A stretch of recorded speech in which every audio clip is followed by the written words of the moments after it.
جی وعلیکم السلام ورحمۃ اللہ وبرکاتہ۔ محترم بھائی نے پوسٹ بھیجی ہے، کہتے ہیں تحقیق کر دیں۔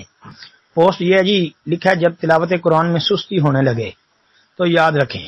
آگے لکھا قرآن کریم کے حروف کی تعداد 3,23,071 ہے۔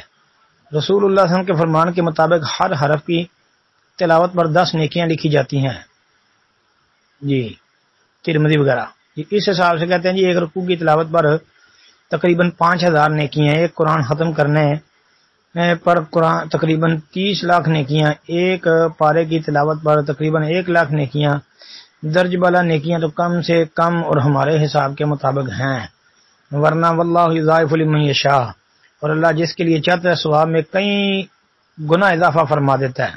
القرآن سورۃ البقرہ 261۔ اچھا جی محترم بھائی، بات یہ ہے کہ یہ جو ترمذی کے حوالے سے لکھا ہے نا کہ ایک حرف کے بدلے 10 نیکیاں، یہ تو ٹھیک ہے، ثابت روایت جی، ہر حرف کے بدلے 10 نیکیاں ملتی ہیں جی، یہ درست ہے۔ باقی جو ہے واللہ یضاعف لمن یشاء والی بات، یہ بھی ٹھیک ہے کہ اللہ جو ہے وہ نیکیوں کے اندر جتنا چاہے اضافہ کر دے۔ اور باقی یہ جو قرآن کے حروف کی تعداد اس میں درج کی گئی ہے، ہاں یہ تعداد میرے علم میں نہیں ہے۔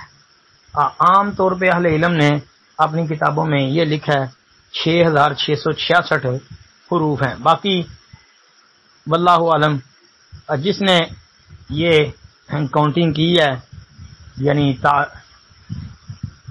یاد کیے ہیں، تحریر کیے ہیں، شمار کیے ہیں، ان کو پتہ ہو، مجھے یہ پتہ نہیں ہے۔ السلام علیکم ورحمۃ اللہ۔